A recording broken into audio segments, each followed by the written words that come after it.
Hello students, this side Jai Shrawat and you are watching the exponential math. So कैसे हो सभी?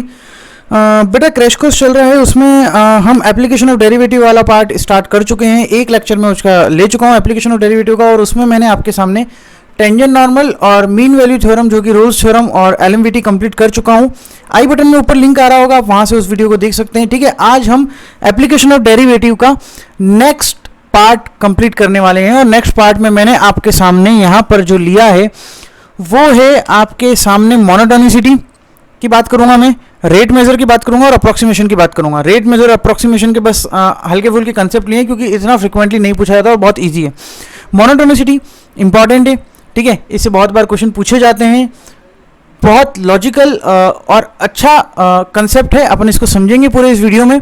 ठीक है, तो पुराना वाला वीडियोस देख लीजिए एप्लीकेशन ऑफ डेरिवेटिव, बट इसके लिए आपको खास तौर पे एक तो डिफरेंशिएशन बहुत अच्छा से आना चाहिए क्योंकि अपन पढ़ी एप्लीकेशन ऑफ डेरिवेटिव रहे। ठीक है, तो डेरिवेटिव का यूज कर रहे हैं तो ऑब्वियसली बात है डेरिवेटिव निकालना और उससे रिलेटेड जितने भी कंसेप्ट थे वो सभी आनी चाहिए। पुराने वीडियोस देखें, मेथड ऑफ डिफरेंशिएशन में सब कुछ कंप्लीट कर चुका हूँ, कैलकुलस का पार्ट आप अच्छे से देखें। ठीक है, और अगर आप पहली दफ़ा आए हैं या पहली बार आए हैं इस चैनल पे तो 11th का क्रैश कोर्स में कंप्लीट करा चुका हूँ। आप उसको देखते हुए 12th वाले चैप्टर्स में आए तो ज़्यादा मज़ा आएगा, ज़्यादा अच्छे से समझ में आएगा। तो चलिए स्टार्ट करते हैं। ओके, सो सबसे पहले मोनोटोनिसिटी क्या है, ठीक है, एक्चुअली इसका रोल क्या है। तो सबसे पहले मैंने इसका रोल ही लिखा है, to draw the exact graph of function monotonicity plays important role. किसी भी फंक्शन का अगर आपको एग्जैक्ट ग्राफ बनाना है तो उस ग्राफ को बनाने में मोनोटोनिसिटी एक इम्पॉर्टेंट रोल प्ले करती है। ठीक है, बहुत बार आपका ग्राफ बहुत अच्छे तरीके से आपको समझ में आया, अच्छा इस इंटरवल के बीच में ये इंक्रीज हो रहा है, इस इंटरवल के बीच में ये डिक्रीज हो रहा है। यही होता है मोनोटोनिसिटी, मतलब पता करना यही होता है कि फंक्शन कहाँ पर इंक्रीज हो रहा है, कहाँ पर डिक्रीज हो रहा है। फंक्शन का इंक्रीज होना और डिक्रीज होना क्या होता है, we will discuss on later. हम आगे इसको समझेंगे अच्छे से, आगे वाले टॉपिक्स में भी समझ लेंगे। ठीक है, तो फर्स्ट है मोनोटोनिक फंक्शन क्या होते हैं। तो functions are said to be monotonic if they are इधर इंक्रीजिंग और decreasing in the entire domain. ठीक है, देखो मोनोटोनिक फंक्शन क्या होता है कि वो पूरे एंटायर डोमेन में या तो इंक्रीज हो रहा हो या डिक्रीज हो रहा हो, तो उसको अपन मोनोटोनिक फंक्शन बोलेंगे। दोनों मिक्स नहीं होनी चाहिए कि किसी, जैसे कि अगर एक फंक्शन का डोमेन ए टू सी है, लेट सपोज मैं यहाँ पे बना देता हूँ, यहाँ पर ए है और यहाँ पर बी है लेट सपोज, और यहाँ पर सी है। ठीक है, तो मैं बोल रहा हूँ कि फंक्शन ए से सी के बीच में तो इंक्रीज हो रहा है कुछ इस तरीके से, और सी से डी बी के बीच में डिक्रीज हो रहा है कुछ इस तरीके से, तो ये फंक्शन मोनोटोनिक फंक्शन नहीं होगा क्योंकि इंक्रीज भी हो रहा है और डिक्रीज भी हो रहा है। ठीक है, अपन को क्या चाहिए कि या तो वो पूरा इंक्रीज हो रहा हो, ठीक है, कुछ इस तरीके से, या तो वो पूरा इंक्रीज हो रहा हो ए से बी के बीच में, या फिर वो पूरा डिक्रीज हो रहा हो ए से बी के बीच में। ठीक है, तो ये पूरा इंक्रीज होता है और ये पूरा डिक्रीज होता है, ऐसे फंक्शन को अपन मोनोटोनिक फंक्शन कहेंगे। क्लियर बात? ठीक है, अच्छा अब बात करते हैं मोनोटोनिक। इंक्रीज फंक्शन क्या होता है, इंक्रीजिंग फंक्शन मैंने बोला ना, अपन अभी सब डिस्कस करेंगे। इंक्रीजिंग क्या होता है, डिक्रीजिंग क्या होता है, बेसिक डेफिनेशन है, अच्छे से देखें कि value of F x does not decrease by increasing the value of x. ठीक है, ये तो डेफिनेशन है। ग्राफ पे आओ ज़्यादा बेटर अंडरस्टैंडिंग के लिए। लेट सपोज मैंने ई की पावर एक्स का ग्राफ बनाया। ठीक है, इधर मैं पॉजिटिव एक्सेस की तरफ जा रहा हूँ तो मैं बोल रहा हूँ कि एक्स इधर इंक्रीज हो रहा है। ठीक है, तो ये x1 है और ये x2 है, तो आपको साफ पता है कि बाय कोऑर्डिनेट ज्योमेट्री से आपको पता है कि x1 is less then x2 है। तो ये बोल रहा है कि अगर x1 लेस देन x2 के लिए fx1 less than equal to fx2 हो जाए तो ऐसे फंक्शन को अपन मोनोटोनिक इंक्रीज फंक्शन बोलेंगे। ठीक है, ये तो हो गया मैथमेटिकल एक्सप्रेशन। ग्राफिकल एक्सप्रेशन समझते हैं कि यहाँ पर x1 पर फंक्शन की वैल्यू fx1 यहाँ आ रही है, x2 के लिए fx2 यहाँ आ रही है। तो अगर x1 x2 से कम है तो fx1 भी fx2 से कम होना चाहिए, या इक्वल टू भी चलेगा। ठीक है, इक्वल टू वाला केस मैंने यहाँ पे बनाया है, जैसे कि लेट सपोज मैं अगर इधर x1 ले लूँ और इधर x2 ले लूँ। ठीक है, तो यहाँ पर x1 और यहाँ x2 और दोनों पे फंक्शन की वैल्यू सेम आ रही है। ठीक है, तो इस वाले केस के लिए इक्वल टू वाला होल्ड करेगा और इस वाले केस के लिए लेस देन वाला होल्ड करेगा। ठीक है, तो इसको अपन बोलते हैं इंक्रीजिंग फंक्शन, और इसको बोलते हैं जब सिर्फ लेस देन आए, इक्वल टू वाला होल्ड नहीं करे तो उसको अपन बोलते हैं स्ट्रिक्टली इंक्रीजिंग फंक्शन। उसको अपन क्या बोलेंगे, स्ट्रिक्टली इंक्रीजिंग फंक्शन। ठीक है, अच्छा एक चीज़ यहाँ पर ये याद रखें कि इंक्रीजिंग फंक्शन बोलने से बेहतर इसको मैं और थोड़ा सा कन्फाइन होके स्पेसिफिक होके नॉन डिक्रीजिंग फंक्शन कहूँगा, क्योंकि बहुत बार स्ट्रिक्टली इंक्रीजिंग फंक्शन और इंक्रीजिंग फंक्शन एक ही टर्म में यूज़ कर लेते हैं, मतलब इन दोनों को सिनोनिम्स की तरह यूज़ में ले लेते हैं। स्ट्रिक्टली इंक्रीजिंग फंक्शन और increasing function one of the same thing, बहुत सारी बुक्स में ऐसा लिखा हुआ है। ठीक है, तो बेटर है कि इंक्रीजिंग फंक्शन की बजाय आप ऐसे फंक्शंस को जो कई बार कांस्टेंट भी हो रहे हो बीच में, जिन पे 2x की वैल्यू के लिए फंक्शन की वैल्यू सेम आ रही है, उसको अपन क्या बोलेंगे, नॉन डिक्रीजिंग फंक्शन कहोगे तो ज़्यादा बेटर नोटेशन है ये। ठीक है, तो स्ट्रिक्टली इंक्रीजिंग फंक्शन में तो लेस देन वाला ही आएगा, तो मैंने वो लिख रखा है कि if x1 is less then x2 implies fx1 is less than fx2 for all x1 x2 belongs to domain, then fx is called the strictly increasing function in domain n. तो fx को आप क्या बोलोगे, strictly increasing function कहोगे, ठीक है. तो ये strictly increasing function है और ये है आपका non decreasing function. Non decreasing function बोलोगे ज़्यादा बेटर है. क्लियर. तो यही होता है मोनोटोनिकली इंक्रीजिंग यार. स्ट्रिक्टली इंक्रीजिंग में सिर्फ इंक्रीज होना चाहिए, कभी कांस्टेंट नहीं होना चाहिए फंक्शन, ठीक है. मतलब पैरेलल टू एक्स एक्सिस नहीं आना चाहिए, इन शॉर्ट सीधी सी बात. तो ये तो हो गया मोनोटोनिक इंक्रीज. अब बात करते हैं अपन आगे की बात. चलिए आगे है अपना मोनोटोनिक डिक्रीजिंग फंक्शन. उल्टा ही चलेंगे. Value of F x does not increase नहीं होनी चाहिए by increasing the value of x. Increase नहीं होनी चाहिए, एफ एक्स की वैल्यू डिक्रीज होनी चाहिए. तो ये ग्राफ आपको दिख रहा होगा, यहाँ पर कांस्टेंट भी बन रहा है, देखो यहाँ कांस्टेंट है, यहाँ कांस्टेंट है. तो इसको डिक्रीजिंग फंक्शन की जगह अपन क्या बोल देते हैं, नॉन इंक्रीजिंग बोल देते हैं. ज़्यादा बेटर नोटेशन या ज़्यादा बेटर प्रोनाउंसिएशन हो जाएगा इसका, ठीक है. और ये तो आपको पता ही है कि स्ट्रिक्टली डिक्रीजिंग मतलब जब x1 लेस देन x2 है तो fx1 ज़्यादा होना चाहिए fx2 के. इक्वल टू होल्ड करेगा जब फंक्शन कांस्टेंट हो जाए, इक्वल टू होल्ड नहीं करेगा जब फंक्शन कांस्टेंट ना हो, सीधी सी बात. तो ये स्ट्रिक्टली डिक्रीजिंग फंक्शन है. इसमें जब x1 लेस देन x2 है तो fx1 ग्रेटर देन fx2 ही होगा for all x belongs to domain. Then fx is called the strictly decreasing function. Basic definition है, ठीक है, अच्छे से याद रखें इनको. अच्छा नेक्स्ट बात करते हैं अपन नॉन मोनोटोनिक फंक्शन की. मैंने बोला था कि मोनोटोनिक फंक्शन क्या होता है, ठीक है. मोनोटोनिक फंक्शन क्या होता है कि या तो वो पूरा इंक्रीज करे या वो पूरा डिक्रीज करे उसके एंटायर डोमेन में. नॉन मोनोटोनिक उसका उल्टा, ठीक है. Functions which are increasing as well as decreasing in their domain. कहाँ पर इंक्रीज हो रहा है, कहीं पे डिक्रीज हो रहा है, कहीं पे इंक्रीज हो रहा है. दिख रहा होगा नागिन जैसा ग्राफ, ये नागिन है ना, नॉन मोनोटोनिक है. देखो यहाँ से यहाँ तक इंक्रीज हो रहा है, फिर ये डिक्रीज हो रहा है, फिर ये इंक्रीज हो रहा है, यहाँ पर डिक्रीज हो रहा है, फिर ये इंक्रीज हो रहा है. तो इंक्रीजिंग डिक्रीजिंग दोनों चल रहे हैं ना. Functions which are increasing as well as decreasing in the domain are said to be non monotonic function. उसको अपन क्या बोल देते हैं, नॉन मोनोटोनिक फंक्शन, ठीक है. y is equal to sine x एक ग्राफ है. ये चीज़ ध्यान रखें कि ये जीरो है, जीरो से π/2 के बीच में अभी भी साइन एक्स क्या है, मोनोटोनिक है. क्यों, क्योंकि सिर्फ इंक्रीज हो रहा है ना. बट मैं अगर एंटायर डोमेन की बात करूंगा तो वो इंक्रीज भी हो रहा है और डिक्रीज भी हो रहा है, इसलिए ऐसे फंक्शंस को अपन नॉन मोनोटोनिक फंक्शन कह देते हैं, ठीक है.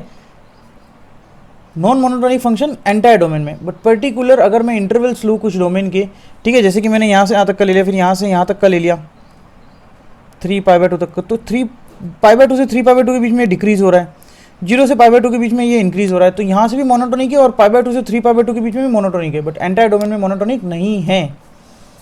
चंगी बात.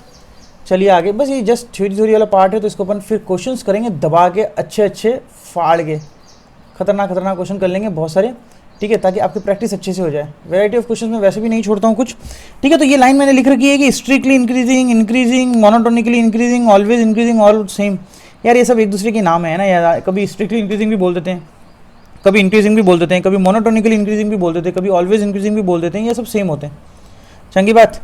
आगे बढ़ते हैं. चलो मोनोटोनिसिटी एट अ पॉइंट. अगर किसी पॉइंट की बात करें, ठीक है, ये ध्यान से समझ लेना. ये फंडा आपको क्वेश्चन सॉल्व करने में बहुत हेल्प करेगा. मतलब यही फंडा हेल्प करेगा एक्चुअली. अभी तक तो डेफिनेशन से आपको सब समझ में आना चाहिए कि स्ट्रिक्टली इंक्रीजिंग क्या होता है और इंक्रीजिंग क्या होता है, नॉन डिक्रीजिंग क्या होता है, क्या मैथमेटिकल नोटेशन या फिर एक्सप्रेशन अपन यूज़ करते हैं, ठीक है. चलो देखो, a function f x is said to be monotonic increasing at x is equal to a. Monotonic increasing होगा एक पॉइंट पर if at this point tangent to its graph makes acute angle with the x axis and decreasing if tangent makes obtuse angle. देखो मेरी बात सुनना बेटा, मैंने दो पॉइंट लिए हैं इस ग्राफ पे, एक तो ये ए लिया और एक ये बी लिया है, ठीक है. अच्छा बी पे मैं अगर ये टेंजेंट बनाऊंगा तो ये वाला बन रहा है, ठीक है. ये टेंजेंट है तो ये वाला एंगल 90 डिग्री से कम है, तो ऑब्वियस होता है एक्यूट एंगल बन रहा है,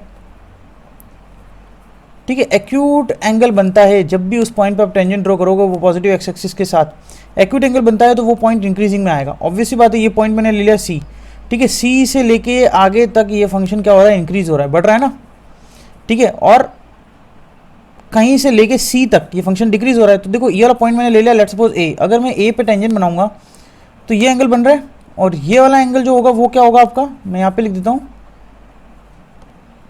ऑब्ट्यूज एंगल है ये. और अगर ऑब्ट्यूज एंगल आ जाएगा, ठीक है, देखो एक्यूट एंगल मतलब आपका थीटा, ठीक है, 0 से 90 डिग्री के बीच में, तो टेन थीटा क्या हो जाएगा, पॉजिटिव हो जाएगा, ग्रेटर देन 0. टेन थीटा क्या होता है, इस फंक्शन, इस पॉइंट पर फंक्शन का डेरिवेटिव एफ डैश बी, तो f dash b is greater than 0. तो मैंने वही लिख रहा है, मोनोटोनिक इंक्रीजिंग के लिए F dash B greater than 0 होता है, और मोनोटोनिकली डिक्रीजिंग के लिए ये ऑब्ट्यूज है. ऑब्ट्यूज मतलब सेकंड क्वाड्रेंट में टेन थीटा नेगेटिव, मतलब इस पॉइंट पर फंक्शन का जो डेरिवेटिव आएगा वो नेगेटिव आएगा, तो f dash A is negative, ठीक है. एफ डैश ए नेगेटिव आ गया,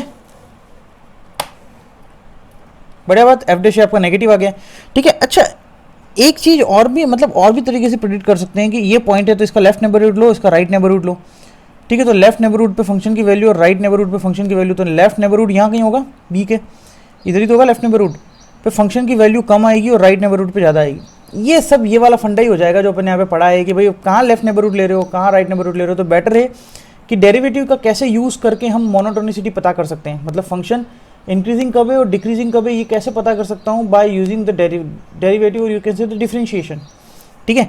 तो डेरिवेटिव का यूज़ यहाँ पे आता है कि अगर किसी पॉइंट पर आपको फंक्शन का पता करना है कि इंक्रीजिंग है डिक्रीजिंग है, तो आप उस पॉइंट पर फंक्शन का डेरिवेटिव निकाल लें। अगर वो पॉजिटिव आ रहा होगा तो वो इंक्रीजिंग है, और अगर नेगेटिव आ रहा होगा तो डिक्रीजिंग है, सीधी सी बात, ख़त्म बात। एंड ठीक है, अब बात करो इंटरवल में, ठीक है। तो अब function f x is define in interval a to b के बीच में कोई डिफाइन है, तो मोनोटोनिकली इंक्रीज कब होगा, जब उस पूरे इंटरवल में उसका derivative greater than equal to zero आ जाए। डिक्रीजिंग कब होगा, जब derivative less than equal to zero आ जाए। स्ट्रिक्टली इंक्रीजिंग कब होगा, जब ग्रेटर देन जीरो आए। स्ट्रिक्टली डिक्रीजिंग जब लेस देन जीरो आए। और कांस्टेंट जब F dash equal to zero आ जाए।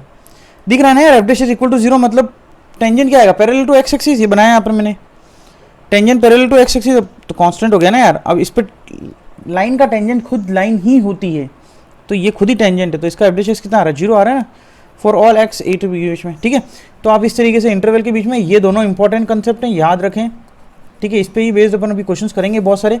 आइए अब अपन क्वेश्चंस करते हैं, जितने अपन डिफरेंट टाइप्स ऑफ क्वेश्चंस कर सकते हैं। थ्योरी वाला पार्ट इतना ही है, थोड़ा कुछ और आगे आएगा तो मैं आगे वाली स्लाइड में डिस्कस कर लूँगा। चलिए आइए नेक्स्ट स्लाइड में, चलिए आइए अब क्वेश्चन स्टार्ट करते हैं। यार मैंने जितने डिफरेंट टाइप्स ऑफ क्वेश्चंस मैं ले सकता हूँ मैं यहाँ पे ले रहा हूँ। अब यहाँ पे कुछ क्वेश्चन, नेक्स्ट स्लाइड में और कुछ क्वेश्चंस करेंगे अपन, ठीक है। तो देखो सबसे पहला क्वेश्चन क्या है, compute the intervals of monotonicity, मतलब मोनोटोनिसिटी के इंटरवल्स निकालने। इंटरवल्स मतलब ये फंक्शन के किस इंटरवल में डिक्रीज हो रहा है और ये फंक्शन किस इंटरवल में इंक्रीज हो रहा है।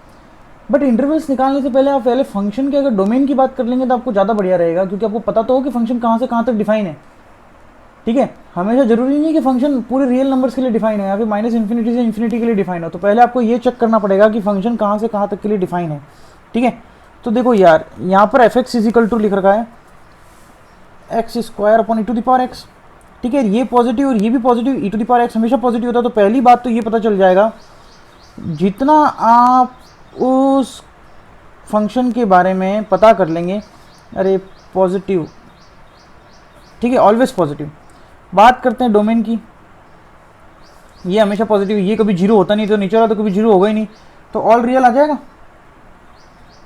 पूरे रियल फंक्शन के लिए ये वाला फंक्शन, रियल नंबर्स के लिए फंक्शन डिफाइन है। क्यों, क्योंकि ये हमेशा पॉजिटिव और ई टू द पावर एक्स कभी जीरो नहीं होता। आपको इसके बेसिक ग्राफ्स पता होने चाहिए, ठीक है, ये ध्यान रखें, ई टू द पावर एक्स कभी भी आपका जीरो नहीं होता है।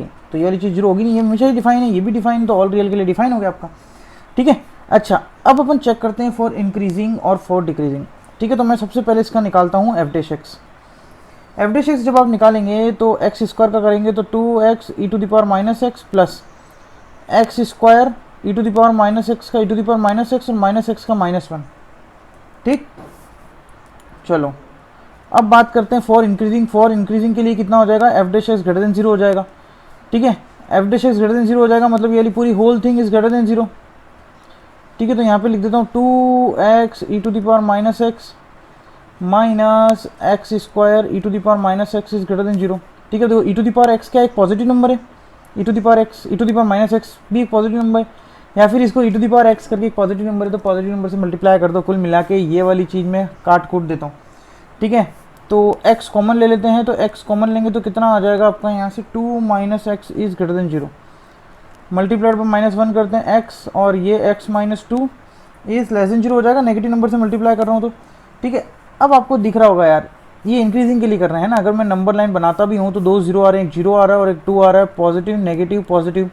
इनइक्वलिटी बहुत अच्छे से आनी चाहिए। मोनोटोनिसिटी करने के लिए इनइक्वलिटी का बहुत बेहतरीन ज्ञान होना जरूरी है। अगर इनइक्वलिटी नहीं आती है तो मोनोटोनिसिटी नहीं करोगे, कर ही नहीं पाओगे, क्योंकि मैं इनइक्वलिटी तो सॉल्व कर रहा हूँ, F dash greater than zero less than zero, ये सब क्या भला है, ठीक है। तो लेस देन जीरो मतलब यहाँ वाला, ठीक है। तो इसका इस इनइक्वलिटी का आंसर कितना आ जाएगा, x बिलोंग्स टू 0 to 2, ठीक है। तो इस इंटरवल में ये फंक्शन क्या हो रहा है, इंक्रीज हो रहा है। इंक्रीज के लिए मैं ये सिंबल बना रहा हूँ, ठीक है।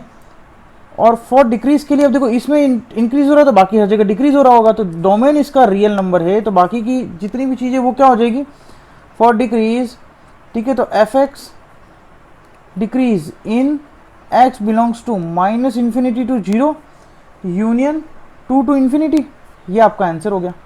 बढ़िया बात। ठीक है, तो इस तरीके से आपको F dishes greater than zero, F dishes less than zero inequality को सॉल्व करना है। बस आपको डिफरेंशिएशन निकालना बहुत अच्छे से आना चाहिए।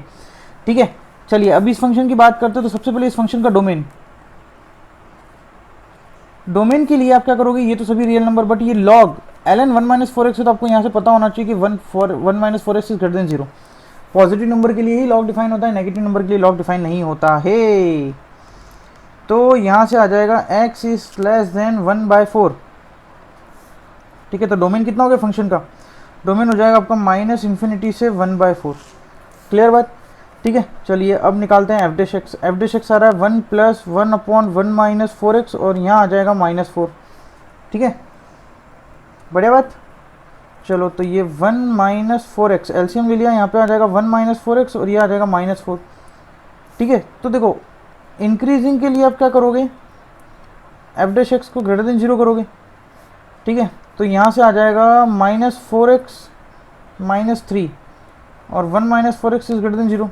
ठीक है, देखो 1 माइनस 4x क्या एक पॉजिटिव नंबर है, क्योंकि अपना x तो यहीं के बीच में लाई कर रहा है ना। x कहाँ से कहाँ तक के बीच में लाई कर रहा है, माइनस इन्फिनिटी से 1/4, माइनस इन्फिनिटी से 1/4 के लिए as 1 minus 4x is greater than zero. So मैं इस इनइक्वलिटी को मल्टीप्लाई कर रहा हूँ 1 माइनस 4x से। ठीक है, 1 माइनस 4x से मल्टीप्लाई करोगे तो कितना आ जाएगा, -3 minus 4x is greater than zero. Negative से मल्टीप्लाई कर दिया तो 4x plus 3 is less than zero. -1 से मल्टीप्लाई किया है, मल्टीप्लाइड बाय -1। ठीक है, तो x less than -3/4, x less than -3/4 आ गया। और x लेस देन -3/4 आने का मतलब है, देखो अब आप जाएं डोमेन पे। ठीक है, पूरा मुंह फाड़ के मत लिखना कि मैं माइनस इन्फिनिटी से ये और इससे ज़्यादा के लिए क्या हो जाएगा, इंक्रीजिंग हो जाएगा, इससे कम के लिए डिक्रीजिंग हो जाएगा, ऐसा नहीं होता। ठीक है, तो यहाँ पे देखेंगे कि x belongs to minus infinity से -3/4। ठीक है, अपन किसके लिए कर रहे थे, इंक्रीजिंग होगा, इसमें ये क्या है, इंक्रीजिंग फंक्शन है। ठीक है, और x बिलोंग्स टू, देखो -3/4 तो पहुँच गया हूँ, तो -3/4 से कहाँ तक जाना है, 1/4 तक ही चलेंगे अपन, क्योंकि फंक्शन यहीं तक डिफाइन है। ठीक है, इसमें क्या हो जाएगा, ये डिक्रीजिंग फंक्शन हो जाएगा। ये आपका आंसर हो गया। ठीक है, तो इस तरीके से आप इस इंटरवल्स को डिफाइन करके, ठीक है, इन इंटरवल्स को डिफाइन करके निकाल सकते हैं। Okay, F D greater than zero करना है, लेस देन जीरो करना है, इनइक्वलिटी सॉल्व करना बहुत अच्छे से आनी चाहिए, ताबड़तोड़ आनी चाहिए इनइक्वलिटी, तो ही मज़ा आएगा, अदरवाइज मज़ा नहीं आएगा मेरे बंधु। ठीक है, फंक्शन को देखने के लिए हम इसको खिसकाते हैं, हम खिसका चुके हैं। चलिए नेक्स्ट क्वेश्चन क्या है कि y is equal to the is strictly increasing function for all values. अच्छा, स्ट्रिक्टली इंक्रीजिंग फंक्शन सामने से बोल रहा है, तो a की वैल्यू क्या होनी चाहिए, ax³ plus 3x square plus 2a plus 1x plus 1000। ठीक है, अगर अब मैं y डैश निकालूंगा तो कितना आ जाएगा, 3ax square plus 6x plus 2a plus 1। Clear बात। ठीक है, अब इसने बोल रखा है strictly increasing function then y dash should be greater than zero. ठीक है, तो 3ax square plus 6x plus 2a plus 1 should be greater than zero. तो कोई क्वाड्रेटिक अगर हमेशा पॉजिटिव है तो दो केस होते हैं। ठीक है, एक तो आपका, ठीक है मैं बता देता हूँ कि since ax square plus bx plus c should be greater than zero, that is a greater than zero and d less than zero. ये आपको मैं क्वाड्रेटिक में बता चुका था कि उसका लीडिंग कोफिशिएंट हमेशा पॉजिटिव होना चाहिए और डिस्क्रिमिनेंट हमेशा क्या होना चाहिए, नेगेटिव होना चाहिए। ठीक है, डिस्क्रिमिनेंट हमेशा नेगेटिव होना चाहिए, तो यहाँ पे वही अप्लाई करते हैं। ठीक है, तो इस वाले में अपन अप्लाई करेंगे तो एक तो 3 है ग्रेटर देन जीरो होना चाहिए। ठीक है, तो यहाँ से आ जाएगा कि a ग्रेटर देन जीरो होना चाहिए। ठीक है, दूसरा अपन अगर डिस्क्रिमिनेंट निकालेंगे तो डिस्क्रिमिनेंट कितना आ जाएगा, b स्क्वायर मतलब 36 माइनस 4, a आ जाएगा आपका 3a और c आ जाएगा आपका 2a plus 1 is less than zero. ठीक है, ये 36 माइनस 12 और ये 24a स्क्वायर। ठीक है, और ये 12 है माइनस 12 है इज लेस देन जीरो। ठीक है, थोड़ा सा इसको अपन खोला खाली करते हैं, ये 12 है, मैं क्या करता हूँ -12 से डिवाइड कर देता हूँ, तो ये आ जाएगा 2a स्क्वायर, ये आ जाएगा प्लस a और ये आ जाएगा -3। -12 से डिवाइड किया ना मैंने इसको, मैं इसको क्या कर रहा हूँ, डिवाइड बाय -12। ठीक, डिवाइड बाय -12 करने पर ये आ जाएगा 2a स्क्वायर, ये हो जाएगा प्लस a, ये हो जाएगा -3 और ये हो जाएगा ग्रेटर देन जीरो। ठीक है, अब आपको चेक करना है भाई साहब, चेक करना है कि ये कब होता है ऐसा। देखो 2a² plus 3a minus 2a minus 3 is greater than 0। ठीक है, तो यहाँ से आ जाएगा a कॉमन ले लो, यहाँ से -1 कॉमन ले लो, यहाँ से आ जाएगा 2a plus 3 is greater than 0। तो a बिलोंग्स टू छोटा रूट, देखो ग्रेटर देन 0 है तो मैं बता चुका हूँ इनिक्वलिटी में। इनिक्वलिटी वाले भी चैप्टर्स देख लें यार, वो मैंने डाल दिए है ना। माइनस इन्फिनिटी से छोटा रूट कितना, -3/2 यूनियन बड़े रूट से इन्फिनिटी। अब आपको क्या करना है, इसका और इसका क्या लेना है, इंटरसेक्शन। ए एक तो पॉजिटिव होना चाहिए और ए इसके बीच में लाई करना चाहिए। ठीक है, तो कौन सा आंसर फॉलो कर रहा है आपका, b option is the correct answer, क्योंकि ए नेगेटिव तो होना ही नहीं चाहिए। तो ये वाला पार्ट तो वैसे ही हटा दो, ये वाला पार्ट वैसे ही हट जाएगा, दोनों का इंटरसेक्शन लेना है ना। तो ए पॉजिटिव के लिए तो 1 to इन्फिनिटी वाला आएगा केस, काम खत्म और क्या।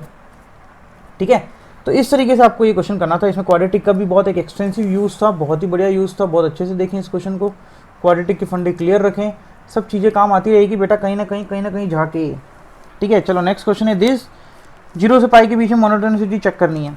f(x) दे रखा है तो पहले फाड़ के f'(x) निकालते हैं। f'(x) निकालोगे तो कितना आ जाएगा, यहाँ से आ जाएगा 12। यार मैं इसके लिए कॉस के लिए c यूज़ कर रहा हूँ और कॉस का माइनस साइन प्लस 10 30 हो जाएगा, 3 आगे आ जाएगा तो। ठीक है, और ये कॉस स्क्वायर और ये माइनस साइन, फिर प्लस 12 कॉस और माइनस साइन, इसका तो हो गया 0। ठीक है, ये वाली चीज़ आ रही है। अच्छा एक काम करते हैं, अपन ये 12 30 और ये 12 6 -6x साइन कॉमन ले लो। -6 साइन कॉमन लोगे तो कितना बच जाएगा, 2 cos cube plus 5 cos square plus 2 cos। ठीक है, अच्छा इंक्रीजिंग के लिए करते हैं। इंक्रीजिंग के लिए आपका f'(x) क्या होना चाहिए, पॉजिटिव होना चाहिए। अब f'(x) पॉजिटिव होना चाहिए, मतलब this whole thing is positive. ठीक है, तो -6x 2 cos cube plus 5 cos square दिख रहा है ना अभी तो, हाँ 2 cos is greater than 0, -6 sine x से डिवाइड कर दो। ठीक है, अब देखो यार साइन x पॉजिटिव होगा 0 से पाई के बीच में, यहाँ पे लिख देता हूँ, since sine x positive in 0 to pi, तो ये पॉजिटिव और -6 से मल्टीप्लाई कर दो, whole is negative. Whole negative है तो किसी इनिक्वलिटी को नेगेटिव नंबर से डिवाइड कर रहे हो तो क्या आ जाएगा, 2 cos cube plus 5 cos square plus 2 cos is less than 0 हो जाएगा। हाँ हो जाएगा, बिल्कुल हो जाएगा। ठीक है, क्या करते हैं कि अब अपन ले लेते हैं cos कॉमन। cos कॉमन ले लोगे तो 2 cos square plus 5 cos plus 2 is less than 0। Factorise कर सकते हो इसको, ये cos आ जाएगा, यहाँ पर फैक्टराइज करोगे तो 4 2 cos plus 1 and cos plus 2 is less than 0। ठीक है, अब एक चीज़ मैं आपको यहीं पे बता देता हूँ कि ये जो cos प्लस 2 है ये पॉजिटिव होगा हमेशा, क्योंकि cos की रेंज कितनी होती है यार, -1 से 1 होती है, और +2 करोगे तो हमेशा बोलोगे पॉजिटिव ही चला जाएगा, तो इससे भी डिवाइड कर देते हैं। ठीक है, नेक्स्ट अपन इसको यहाँ पे करते हैं, फ्रेम में लाते हैं पहले इस चीज़ को पूरा। ठीक है, अपने पास क्या बच गया था, cos 2 cos plus 1, cos plus 2 से मैंने डिवाइड कर दिया है ना, तो लेस देन 0। ओके, अच्छा अब इसके क्रिटिकल पॉइंट्स कहाँ पे आ रहे हैं वो देखो, ये वाला 0 देखो दोनों में, cos 0 कब होता है, π/2 पर है ना, 2 cos plus 1 is equal to 0, मतलब cos is equal to -half होता है आपका 2π/3 पर। ठीक है, तो ये वाली चीज़ होगी। तो जब आप ब्रेक करोगे तो 0 से π/2 के बीच में अपन देखते हैं। ठीक है, तो जब आप 0 से π/2 के बीच में देखोगे तो देखिए एक चीज़ आपको देखनी पड़ेगी ऐसे ही, 0 से π/2 के बीच में देखोगे तो ये भी पॉजिटिव और ये भी पॉजिटिव, दोनों ही पॉजिटिव ही आएंगे ना यार। जब दोनों पॉजिटिव आएंगे तो ओवरऑल क्या हो जाएगा, ठीक है पूरा पॉजिटिव हो जाएगा। या फिर मैं इसको आपको और नंबर लाइन पे ड्रॉ करके अगर आपको दिखाऊं तो यहाँ 0 है अगर, और यहाँ π/2, यहाँ 2π/3। ठीक है, तो 0 से π/2 के बीच में पॉजिटिव नेगेटिव लगा के भी देख सकते हैं आप। ठीक है, तो 0 से π/2 के बीच में ये पॉजिटिव दे रहा है, ये पॉजिटिव ये पॉजिटिव। ठीक है, वैसे ही π/2 से 2π/3 के बीच में चेक करना पड़ेगा और 2π/3 से पाई के बीच में चेक करना पड़ेगा। ठीक है, अब π/2 से 2π/3 के बीच में देखोगे तो ये तो हो जाएगा नेगेटिव और ये हो जाएगा पॉजिटिव, तो ओवरऑल नेगेटिव आ रहा है। ठीक है, और दोनों ही नेगेटिव हो जाएंगे उसमें, तो ये दोनों नेगेटिव आ जाएगा। तो इस वाले इंटरवल में ये पॉजिटिव आ रहा है, तो ये क्या हो रहा होगा आपका f'(x) क्या, अपनी इनिक्वलिटी किसके रेस्पेक्ट में बनी है, अपनी इनिक्वलिटी बनी है जब f'(x) क्या था, ग्रेटर देन जीरो था, ठीक है। देखो यहाँ पे लिख रखा है ना ये F dash is greater than zero, इसी को तो इस इनइक्वालिटी को तो सॉल्व करे थे। इस इनइक्वालिटी के लिए लेस देन जीरो वाला कहाँ पे आ रहा है अपना, लेस देन जीरो वाला आ रहा है पाई बाय 2 से 3 पाई बाय 2 के बीच में आ रहा है लेस देन जीरो वाला, ठीक है। ध्यान से देखें बेटा, पाई बाय 2 से 3 पाई बाय 2 के बीच में लेस देन जीरो वाला, तो सिर्फ इसी में इंक्रीज हो रहा होगा, बाकी में दोनों में क्या हो रहा होगा, डिक्रीज हो रहा होगा। ये आपका आंसर आ गया, ठीक है। बाकी के दोनों में डिक्रीज हो रहा होगा। तो this is the way we can deal with a question, इस तरीके से हम इसको डील करेंगे। क्लियर बात। नेक्स्ट क्वेश्चन है, एक और है, इसको भी अपन सॉल्व कर लेते हैं, ठीक है। If the function is always, ये ऑलवेज डिक्रीजिंग है तो फाइंड ए, तो सबसे पहले एफ डैश एक्स निकाल लें। कितना आ जाएगा, 3a plus 2x square minus 6ax ओहो प्लस 9a, ठीक है। अब इसने क्या बोल रखा है, ऑलवेज डिक्रीजिंग, तो less than equal to zero कर दो, ठीक है। अच्छा, अब ये वाली चीज less than equal to zero है, तो इसका मतलब ऑलवेज इंक्रीजिंग है ना यार। ये क्या लिख रखा है, decreasing for all x belongs to r, ठीक है। तो एक तो ये चीज़ पता होनी चाहिए कि अपना जो लीडिंग कोफिशिएंट है वो लेस देन जीरो होना चाहिए। लीडिंग कोफिशिएंट मतलब a plus 2 is less than zero, तो a की वैल्यू -2 आ गई, संभाल के रखो, a की वैल्यू -2 आ गई है, ठीक है। और a बिलोंग्स टू -∞ टू -2, इस चीज़ को संभाल के रख दो, ठीक है। दूसरा है आपका d क्या होना चाहिए, less than equal to zero होना चाहिए, डिस्क्रिमिनेंट, ठीक है। तो डिस्क्रिमिनेंट निकालोगे तो ये आ जाएगा 36a स्क्वायर माइनस 4 9a और 3a प्लस 2, 4ac लिख दिया मैंने, ac लिख दिया और ये a लिख दिया, और ये होना चाहिए आपका less than equal to zero, ठीक है। जब आप इसको सॉल्व करोगे तो यहाँ से 36 आ रहा है, डिवाइड बाई 36 कर देते हैं सबसे पहले, तो ये आ जाएगा a स्क्वायर माइनस 3a और a प्लस 2, 36 3 और a प्लस 2, बढ़िया, ठीक है। तो जब इसको और सोल्व करोगे तो a square minus 3a square minus 6a is less than equal to zero, तो 2a स्क्वायर नेगेटिव से मल्टीप्लाई भी कर दिया ना, plus 6a greater than equal to zero आ जाएगा। यहाँ से आ जाएगा a प्लस 3, 2 से डिवाइड कर दिया, greater than equal to zero, ठीक है। तो a बिलोंग्स टू क्या आएगा, आपको पता ही है, माइनस इन्फिनिटी से छोटा रूट यूनियन बड़े रूट से इन्फिनिटी, क्लोज ब्रैकेट क्यों लगाया, क्योंकि इक्वल टू भी है। अब आपको इसका और इसका क्या लेना है, इंटरसेक्शन लेना है। ये माइनस इन्फिनिटी से -2, तो इसको मार दे गोली, ये तो आएगा ही नहीं, माइनस इन्फिनिटी से -2 और माइनस इन्फिनिटी से -3, तो फाइनल आपका आंसर क्या आ जाएगा, a बिलोंग्स टू। यार ये सब इनइक्वलिटी में देखें कि कॉमन वॉमन कैसे लेते हैं, अगर नहीं आता है तो माइनस इन्फिनिटी से -3 close bracket is your answer. इस वाले में ये a आपका यहाँ से यहाँ तक बिलोंग करेगा, अगर डिक्रीजिंग दे रखा है तो। इक्वल टू इसलिए लगाया क्योंकि ऑलवेज डिक्रीजिंग बोल रखा था, है ना, ऑलवेज डिक्रीजिंग, हमेशा डिक्रीजिंग ही होगा, टच भी तो कर सकता है एक्स एक्सिस को, ठीक है। तो दिस इज द फंडा। ये कुछ क्वेश्चंस किए, ये कुछ डिफरेंट टाइप्स ऑफ क्वेश्चंस किए, कुछ और आगे क्वेश्चन डिस्कस करते हैं, और इसके बाद अपन बात करेंगे अप्रोक्सीमेशन और रेट मेजर की। तो आइए नेक्स्ट स्लाइड पर। ओके चलिए आगे के क्वेश्चन स्टार्ट करते हैं, थोड़े बहुत क्वेश्चन और करते हैं यार, उसके बाद अपन अप्रोक्सीमेशन और रेट मेजर पे चलेंगे। तो देखो क्वेश्चन क्या है आपके सामने, सिंपल सा क्वेश्चन है, totally based on differentiation that's nothing, ठीक है। तो क्या है, 2x minus tan inverse x minus log x plus root of 1 plus x square is strictly increasing when, increasing कब होगा, तो भाई साहब आपको यहाँ पे निकालना पड़ेगा f dash x. F dash x कितना हो जाएगा, 2x का 2 minus 1/1 plus x square minus log का हो जाएगा 1/x plus root 1 plus x square, और फिर इस x का हो जाएगा 1 प्लस ये हो जाएगा 2 रूट 1 प्लस एक्स स्क्वायर और फिर एक्स स्क्वायर का 2x, ठीक है। चेन रूल लगाया, पहले लॉग का किया, ये आ जाएगा, फिर अंदर वाले का करेंगे तो x का 1 और रूट का आ जाएगा 1/2 रूट एक्स स्क्वायर और फिर 1 प्लस एक्स स्क्वायर का आ जाएगा 2x, 2 से 2 कट गया। अच्छा थोड़ा और सॉल्व करेंगे इसको, तो ये वाली चीज़ इस तरीके से बन जाएगी, और इधर एलसीएम लूँगा तो x प्लस रूट इससे कट जाएगा, तो बचेगा क्या, यही चीज़ बचेगी ना, सिर्फ यही तो बचेगा। इसका भी अपन एलसीएम लेते हैं, तो 1 प्लस एक्स स्क्वायर आपका एलसीएम आ रहा है, यहाँ आ जाएगा 2 plus 2x square minus 1 minus minus minus minus minus minus minus यहाँ एक आ जाएगा रूट 1 प्लस एक्स स्क्वायर, बढ़िया बात, ठीक है। थोड़ा सा और सिंप्लीफाई करते हैं, तो ये हो जाएगा 2x square plus 1 minus root 1 plus x square upon 1 plus x square, ठीक है। अच्छा स्ट्रिक्टली इंक्रीजिंग है, स्ट्रिक्टली इंक्रीजिंग है तो ये ग्रेटर देन जीरो, ये क्यों क्या है, इंक्रीजिंग है, ये कौन सा स्ट्रिक्टली इंक्रीजिंग है, दैट्स वाई, ठीक है। इसलिए मैंने इसको ऐसा किया है, ग्रेटर देन जीरो किया। ग्रेटर देन जीरो किया तो 1 plus x square is always positive, multiply कर सकता हूँ, multiplied by 1 plus x square, तो ये आ जाएगा 2x square plus 1 is greater than 0, sorry is greater then, ये हो जाएगा, उधर चला जाएगा, है ना। स्क्वायरिंग कर देते हैं, स्क्वायरिंग करोगे तो कितना आ जाएगा 4x to the power 4 plus 4x square plus 1 is greater than 1 plus x square. ठीक है, ये 1 से 1 कट्टा, बचा क्या 4x टू द पावर 4, ये भाई साहब इधर आ जाएंगे प्लस 3x स्क्वायर।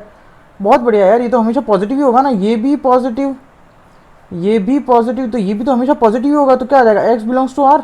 नहीं, एक चीज़ यहाँ पे याद रखिए कि जब मैं x की वैल्यू 0 डालूंगा तो ये 0 plus 0, 0 is greater than 0, inequality solve नहीं कर रहा है 0 के लिए, तो अपन को 0 हटाना पड़ेगा।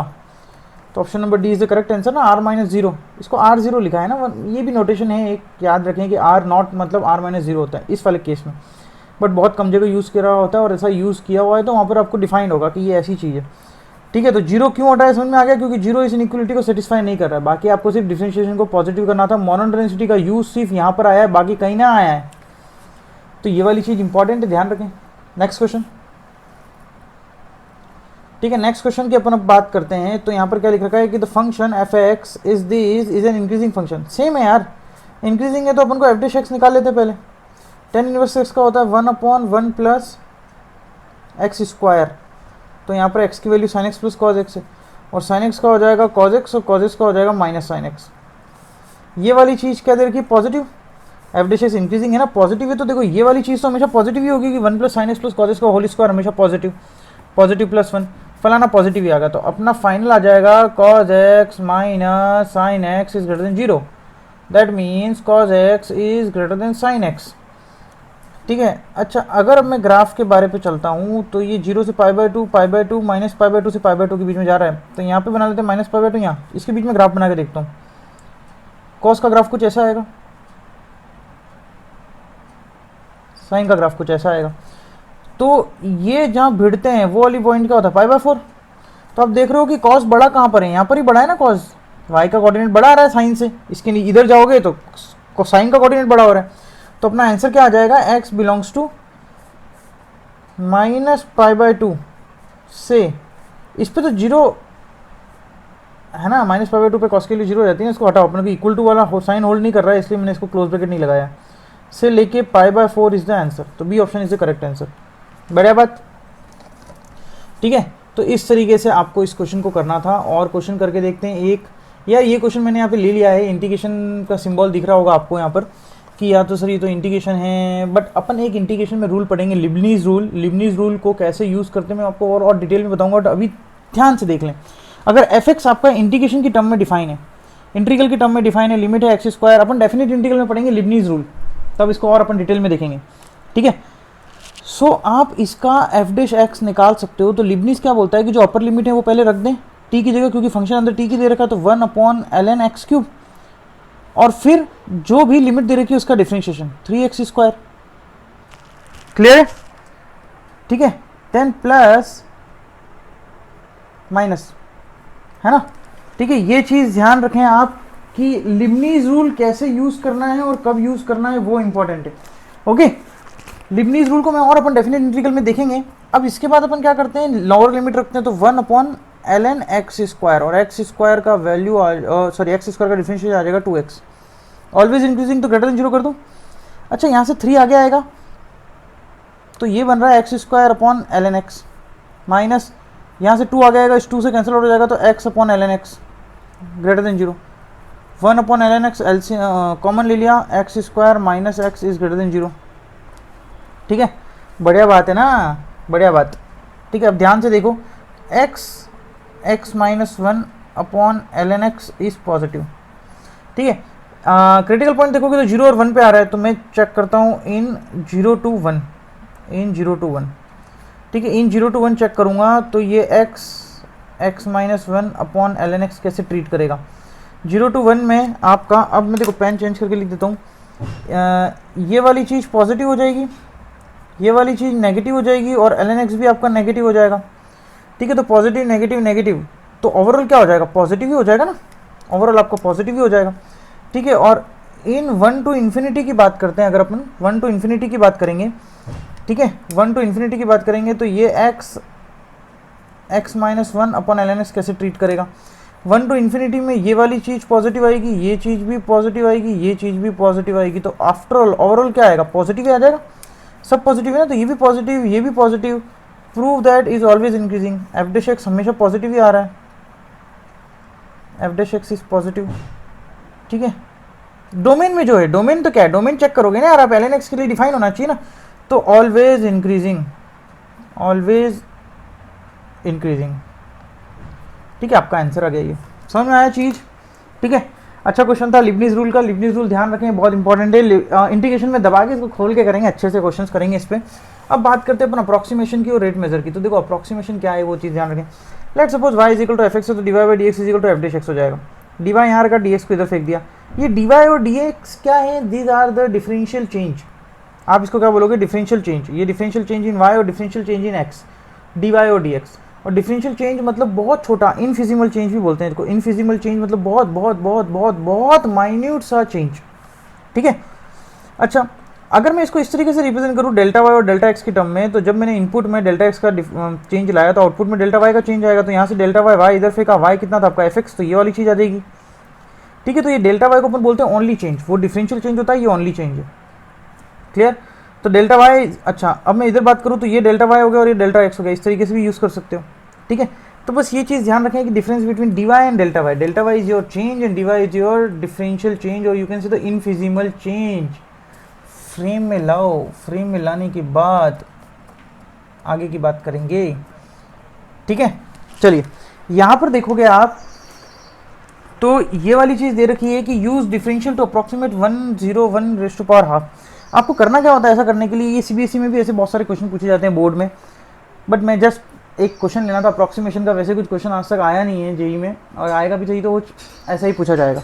होता क्या है, यहाँ से पहले देख के अपन फंक्शन बनाते हैं, ठीक है, फंक्शन बनाते हैं, तो फंक्शन आपको क्या लग रहा है, y is equal to x raise to power half, ठीक है। तो D Y by D x कितना आ जाएगा, 1/2 रूट एक्स, ठीक है।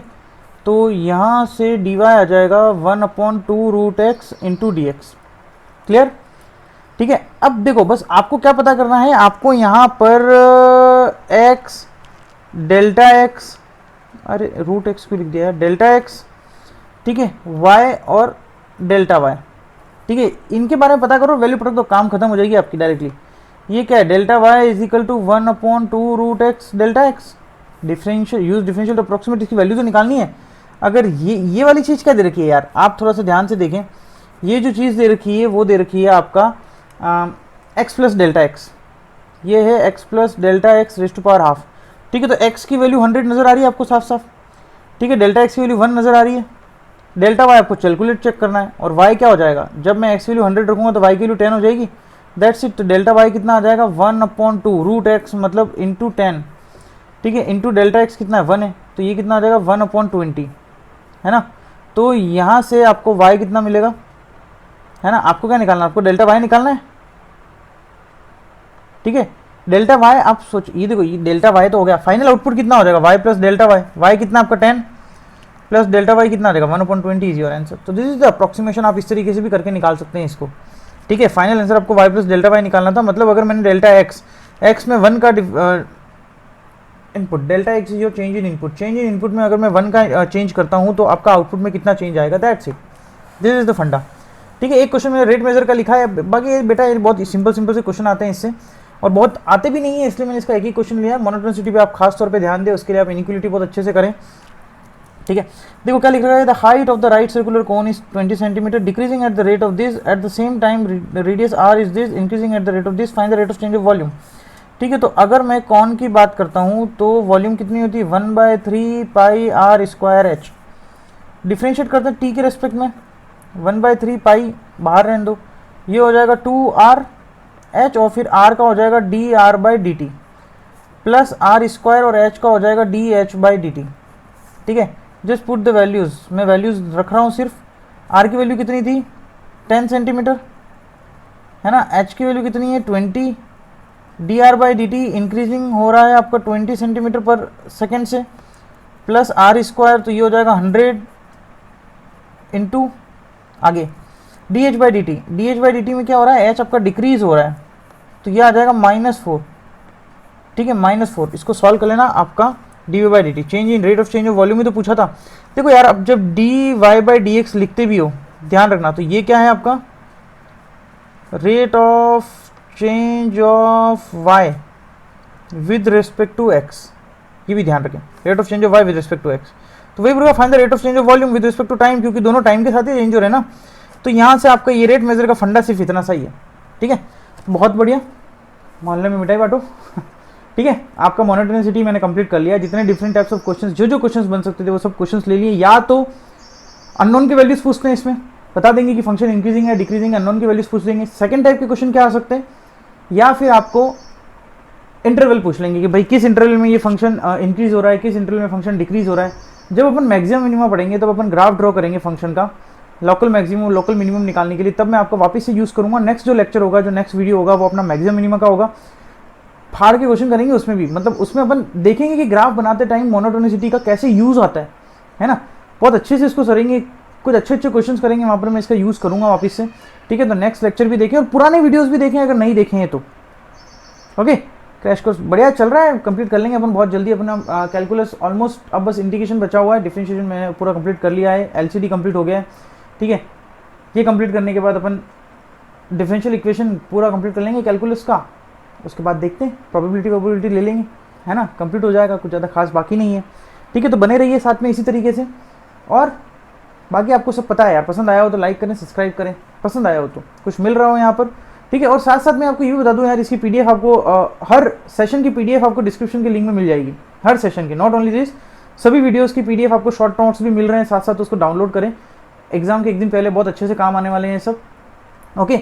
और टेलीग्राम ग्रुप ज्वाइन करें कुछ भी डाउट्स हो तो, ठीक है। चलिए तब तक के लिए bye bye, have a good day.